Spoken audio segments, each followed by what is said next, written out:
Hello दोस्तों, तो कैसे हैं आप लोग। स्वागत करता हूं आपका मुबारक एजुकेशन में। और आज का हमारा टॉपिक है दोस्तों साइटोप्लाज्म। क्या है? साइटोप्लाज्म। दोस्तों साइटोप्लाज्म के बारे में पढ़ने से पहले मैं आपको एक बात बता दूं कि जो साइटोप्लाज्म है वो सेकंड नंबर का टॉपिक है। हमने सेल पढ़ना है, सेल हम पढ़ रहे हैं, लेकिन सेल के अंदर हमने डिसाइड किया था लास्ट क्लास में कि सेल को पढ़ने के लिए हमें इसको 3 टुकड़ों में बांटना होगा। उसमें पहला टुकड़ा जो होगा वो होगा दोस्तों सेल मेम्ब्रेन, पढ़ा था हमने सेल मेम्ब्रेन। दूसरा जो होगा दोस्तों वो होगा साइटोप्लाज्म,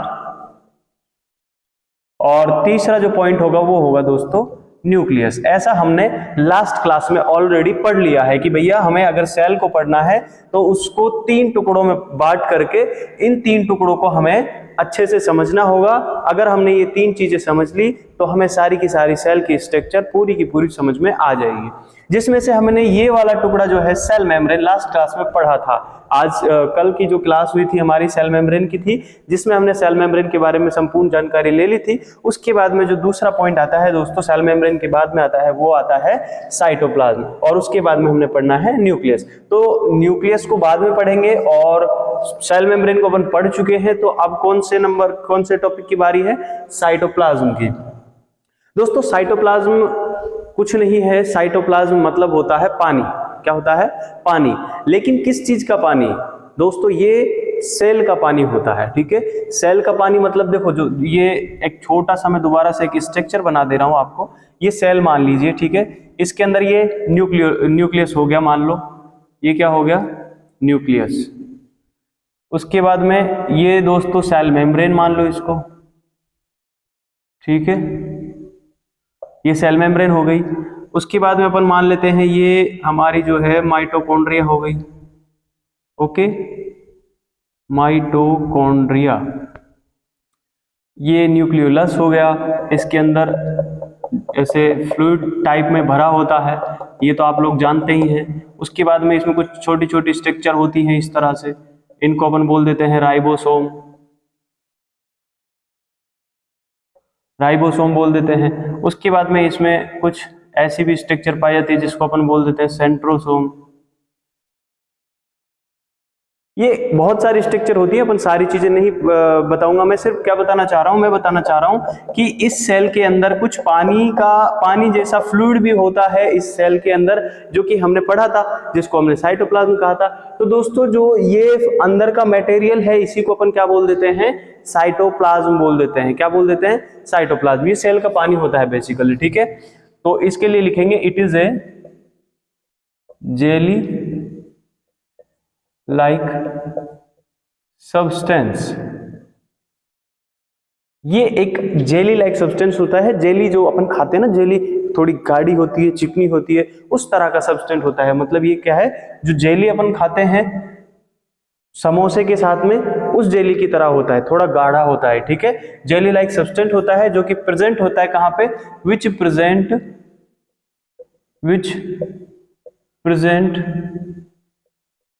between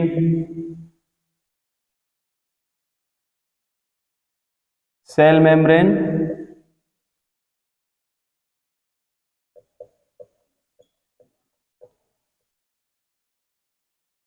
and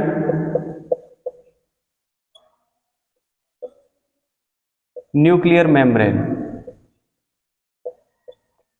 दोस्तों जो साइटोप्लाज्म होता है ये एक जेली जैसा सब्सटेंस होता है जो कि प्रेजेंट होता है सेल मेम्ब्रेन तथा न्यूक्लियर मेम्ब्रेन के बीच में। देखो सेल मेम्ब्रेन के बारे में तो आप जानते ही हैं, ये होती है सेल मेम्ब्रेन। सेल मेम्ब्रेन मतलब इसकी आउटर कवरिंग जो है वो क्या है? वो सेल मेम्ब्रेन होती है। तो इसके बारे में तो आप पहले से जानते हैं। लेकिन न्यूक्लियर मेम्ब्रेन क्या है? ये वाला वर्ड जो है वो नया है, तो इसको भी जान लेते हैं। देखो सेल के ऊपर पाई जाएगी जो कवरिंग उसको सेल मेम्ब्रेन कह देते हैं, और न्यूक्लियस के ऊपर अगर कोई कवरिंग पाई जाएगी तो उसे न्यूक्लियर मेम्ब्रेन कह देते हैं। तो ये रहा हमारा न्यूक्लियस, और इसकी जो ये आउटर कवरिंग है दोस्तों, इसी को अपन बोल देते हैं न्यूक्लियर मेम्ब्रेन। ये जो पूरा का पूरा स्ट्रक्चर है वो तो क्या है? न्यूक्लियस है। लेकिन इस स्ट्रक्चर को जो कवर कर रही है वो चीज, वो क्या है? वो न्यूक्लियर मेम्ब्रेन होती है। तो देख लो आप अपनी आंखों से, अपनी इन खुली हुई मोटी मोटी आंखों से आप देख सकते हैं कि ये रही हमारी सेल मेम्ब्रेन और ये रही हमारी न्यूक्लियर मेम्ब्रेन। तो इसके और इसके इन दोनों के बीच में ही पाया जाएगा ये क्या, हमारा साइटोप्लाज्म। आई बात समझ में? तो ये जो साइटोप्लाज्म है वो हमारी सेल मेम्ब्रेन तथा न्यूक्लियर मेम्ब्रेन के बीच में पाया जाता है। उसके बाद में बात करें अगर अपन, तो जो हमारा ये सेल मेम्ब्रेन साइटोप्लाज्म होता है इसमें 70% तो पाया जाता है दोस्तों वाटर एंड 30% पाया जाता है इसमें सॉलिड। क्या होता है इसमें 70% तो पानी होता है। क्या? पानी। पानी मतलब H2O, H2O मतलब वाटर। तो ये जो वाटर, पानी, H2O जो जल है, ये सेल मेम्ब्रेन के अंदर कितना परसेंट होता है? 70% होता है। तो बचा 30% में क्या है दोस्तों? उसमें आते हैं सॉलिड। अब सॉलिड इसमें कहाँ है? देखो दोस्तों ये सॉलिड ही है सारे, जैसे माइटोकॉन्ड्रिया हो गया, राइबोसोम हो गया, एंडोप्लाज्मिक रेटिकुलम हो गया, सेंट्रोसोम हो गया, न्यूक्लियस हो गया, ये सारी चीजें क्या हैं? ये सॉलिड स्ट्रक्चर है इसके अंदर की, ठीक है। तो इन्हीं सबको अपन बोल देते हैं सॉलिड, और ये जो सॉलिड स्ट्रक्चर है इसमें 30% होते हैं, बाकी जो इसमें है वो 70% क्या है दोस्तों? पानी होता है। ओके, तो आई होप आपको ये सेल मेम्ब्रेन साइटोप्लाज्म का तो मीनिंग तो समझ में आ गया होगा कि साइटोप्लाज्म क्या है? सेल का पानी है जो कि हमारे न्यूक्लियर मेम्ब्रेन तथा सेल मेम्ब्रेन के बीच में पाया जाता है। उसके बाद हम बात करते हैं अपन कंपोजिशन की। Composition of cytoplasm. Composition of cytoplasm. Composition का मतलब होता है दोस्तों संगठन। जैसे कि मिलजुल कर अपन कोई संगठन बनाते हैं, ग्रुप बनाते हैं, तो उसी को बोलते हैं दोस्तों कंपोजिशन। कंपोजिशन का मतलब यहाँ पर दोस्तों क्या है कि साइटोप्लाज्म का कंपोजिशन की बात कर रहा है, साइटोप्लाज्म का संगठन। कहने का मतलब जो साइटोप्लाज्म होता है वो किस किस चीज से मिलकर बना होता है। आई बात समझ में? तो देखो इसमें कुछ भी नहीं है, सिंपल, आपको पहले से ही मैंने बता दिया है कि इसमें पानी होता है। बिल्कुल होता है, अभी आप लोगों ने समझा था ये बात को, पानी होता है, उसमें 70% पानी होता है। तो पानी होगा, उसके बाद में इसमें कुछ प्रोटीन्स पाए जाते हैं एंड ग्लूकोज भी होता है, ठीक है। उसके बाद में इसमें दोस्तों विटामिन्स पाए जाते हैं, जैसे कि ए हो गया, डी, ई, के, ये सारे विटामिन पाए जाते हैं। उसके बाद में दोस्तों इसमें हमें ऑर्गेनिक सब्सटेंस मिल जाएंगे। Organic substance. Organic substance example के लिए कैल्शियम हो गया, फॉस्फेट हो गया, क्लोराइड हो गया, ठीक है, पोटेशियम हो गया, ये सारी चीजें इसके ऑर्गेनिक कंटेंट में, इनऑर्गेनिक, ये क्या है? इनऑर्गेनिक, ये इनऑर्गेनिक सब्सटेंस है, और ये वाले ऑर्गेनिक सब्सटेंस में आएंगे, ठीक है, ऑर्गेनिक सब्सटेंस। तो ये वाले ऑर्गेनिक सब्सटेंस कहलाएंगे, ये इनऑर्गेनिक सब्सटेंस कहलाएंगे। और उसके बाद में इसमें कुछ एंजाइम्स भी पाए जाते हैं। एंजाइम एग्जांपल के लिए पेप्सिन, पेप्सिन,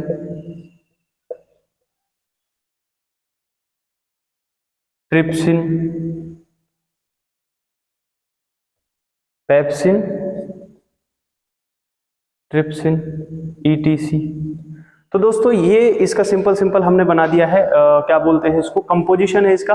मतलब इन सब से मिलकर बनता है हमारा क्या? साइटोप्लाज्म। जैसे कि उसमें क्या होता है? पानी होता है, प्रोटीन, ग्लूकोज, मतलब ये ऑर्गेनिक सब्सटेंस होते हैं, इनऑर्गेनिक सब्सटेंस होते हैं, विटामिन पाए जाते हैं एडीई के, और एंजाइम होते हैं कुछ एंजाइम, जैसे कि पेप्सिन हो गया, ट्रिप्सिन हो गया, ये सारे डाइजेस्टिव एंजाइम भी होते हैं। तो कहने का मतलब क्या है कि इसमें बहुत सारे एंजाइम पाए जाते हैं। ऐसा नहीं है सिर्फ ये 2 एंजाइम है, बहुत सारे और भी एंजाइम होते हैं। अपन को सिर्फ एग्जांपल के तौर पे ये 2 नाम लिखे हैं, बाकी इन सब से मिलकर हमारा क्या बना होता है दोस्तों?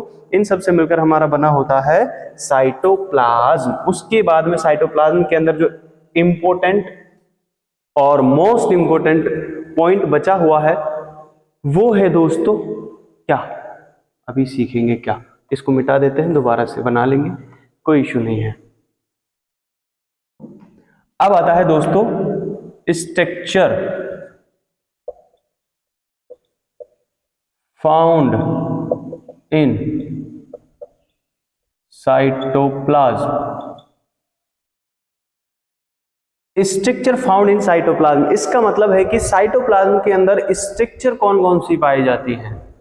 कंपोजिशन में हमने पढ़ लिया कि इनमें क्या क्या चीजें और होती हैं, उसके बाद में इसमें कुछ स्ट्रक्चर भी पाई जाती है जो कि सॉलिड कंटेंट है। तो वो सॉलिड कंटेंट जो स्ट्रक्चर होती हैं, कौन कौन सी स्ट्रक्चर हमारी सेल के अंदर पाई जाती हैं। देखो दोस्तों, ये हो गया है हमारा सेल, ये प्यारा सा सेल हो गया, इसमें हमने बना दिया न्यूक्लियस। उसके बाद में दोस्तों इसमें हमने बना दिया है, इधर बना देते हैं अपन माइटोकॉन्ड्रिया, इधर अपन बना देते हैं दोस्तों, बना देंगे तो उसके बाद में बताऊंगा, ठीक है, समझदार हैं आप लोग। इसके ऊपर कुछ स्ट्रक्चर पाई जाती है, पढ़ लिया था ऑलरेडी हमने सेल के 250 ग्राम में, डायग्राम में। उसके बाद में दोस्तों ये हम बना देते हैं इधर एक और स्ट्रक्चर, उसके बाद में इधर हम बना देते हैं छोटी छोटी मोटी मोटी स्ट्रक्चर, ठीक है। उसके बाद में हम इधर इस तरह से कुछ ये बना देते हैं।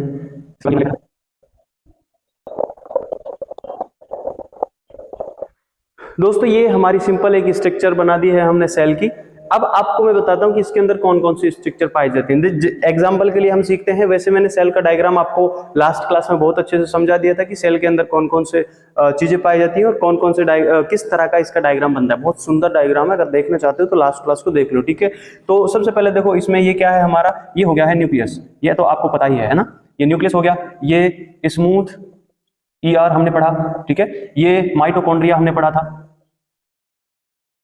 ठीक है। उसके बाद में ये भी है सॉरी, इसको अपन बोलते हैं माइक्रोफिलामेंट, ठीक है। ये सेंट्रोसोम हो गया, ठीक है। ये राइबोसोम हो गया,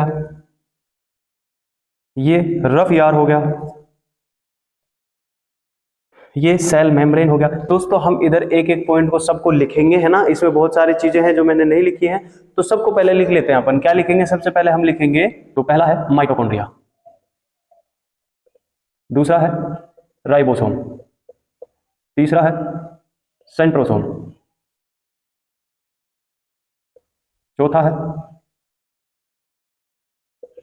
सेंट्रल वैक्यूलिस, पांचवा है माइक्रोफ्लामेंट्स, 6 नंबर। बोर तो नहीं हो रहा ना, लिख रहा हूं मैं ना, डोंट बी बोर। ये सारी चीजें बहुत इंपॉर्टेंट है, आपको सिर्फ यहां पर फोकस करके देखना है कि ये क्या क्या मैं लिख रहा हूं, क्योंकि यही सारी चीजें इसके अंदर पाई जाती है, ठीक है, इस स्ट्रक्चर के अंदर। तो ये हो गया है। उसके बाद में लाइसोसोम और Golgi body and endoplasmic reticulum. Only ये स्ट्रक्चर आपको याद करनी है, इनको याद कराने का भी तरीका आपको मैं बता दूंगा, बहुत ही सिंपल है दोस्तों। देखो माइटोकॉन्ड्रिया होती है, हमने पढ़ा था माइटोकॉन्ड्रिया होती है, राइबोसोम होता है इसमें, देखो ये माइटोकॉन्ड्रिया हो गई, ये राइबोसोम भी इसमें होता है, ठीक है, ये रहा, और इसके ऊपर भी है। उसके बाद में सेंट्रल वैक्यूलाई होती है, हमने पढ़ा था इसके अंदर सेल के अंदर, सेल के डायग्राम में। उसके बाद में माइक्रोफ्लामेंट्स होते हैं, देखो दोस्तों ये माइक्रोफ्लामेंट्स हो गए। उसके बाद में लाइसोसोम होते हैं, लाइसोसोम जो है कुछ अंडे जैसी संरचना होती है, इस तरह से हमारी सेल के अंदर पाई जाती है। और ये लाइसोसोम जो है, इनको सुसाइडल बैग के नाम से भी जाना जाता है, क्योंकि जैसे ही ऑक्सीजन की कमी होती है सेल के अंदर, तो ये जो है बैग फट जाते हैं और इसके अंदर से जो एंजाइम निकलता है वो इसको डाइजेस्ट करने लगता है, इस सेल को खत्म करने लगता है, इसीलिए इसको सुसाइडल बैग भी कहते हैं। उसके बाद में जो है दोस्तों गोल्जी बॉडी होती है, देखो गोल्जी बॉडी भी हमने पढ़ ली थी, इसके अंदर डायग्राम होता है गोल्जी बॉडी का। उसके बाद में एंडोप्लाज्मिक रेटिकुलम, दोस्तों एंडोप्लाज्मिक रेटिकुलम को हमने ER के नाम से जाना था। देखो एक तो ये रहा और एक ये रहा, कहने का मतलब जो एंडोप्लाज्मिक रेटिकुलम है वो दो तरह का होता है, एक होता है रफ ER, एक होता है स्मूथ ER। तो स्मूथ ER वो ER होता है जिसके सरफेस पर कोई भी किसी भी तरह का राइबोसोम या कोई भी स्ट्रक्चर नहीं पाई जाती, उसको स्मूथ ER कहते हैं। और जिसके ऊपर कुछ स्ट्रक्चर पाई जाए, जैसे ये इसके ऊपर जो है ये स्ट्रक्चर पाई जा रही राइबोसोम नाम की, तो इसकी वजह से ये हो जाएगा रफ ER। तो इस तरह से हमारे 8 जो है स्ट्रक्चर हमको याद रखने हैं, और याद रखने का भी बहुत अच्छा तरीका मैं आपको बताऊंगा। अगर आपने यहाँ तक वीडियो देखा है तो इसका मतलब है आप लोग बहुत अच्छी चीज सीख के जाने वाले हैं। देखो ओहो, ये चलो कोई बात नहीं, दोबारा लिख देंगे अपन। मैं आपको इसको याद करने की ट्रिक भी बता रहा हूं, तो इसको मिटा देता हूं। एक क्वेश्चन है आपसे कि मुझे बताइए कि आपने तारक मेहता का उल्टा चश्मा देखा है? हाँ हाँ, वही जिसमें चंपकलाल गड़ा, जिसमें जेठालाल गड़ा। जेठालाल को जानते हैं?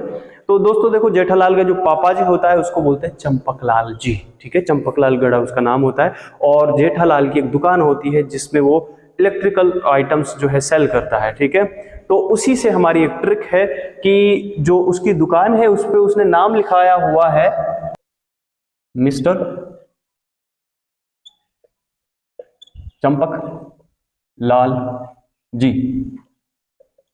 इलेक्ट्रॉनिक, ठीक है दोस्तों। ये उन्होंने उसकी ऊपर नाम लिखाया हुआ है और यही हमारी ट्रिक है, ठीक है। तो ये जो ट्रिक है हमारी, इस ट्रिक से आप समझेंगे सारे स्ट्रक्चर ऑफ साइटोप्लाज्म। देखो, एम से बना हमारा माइटोकॉन्ड्रिया, अभी पढ़ा था।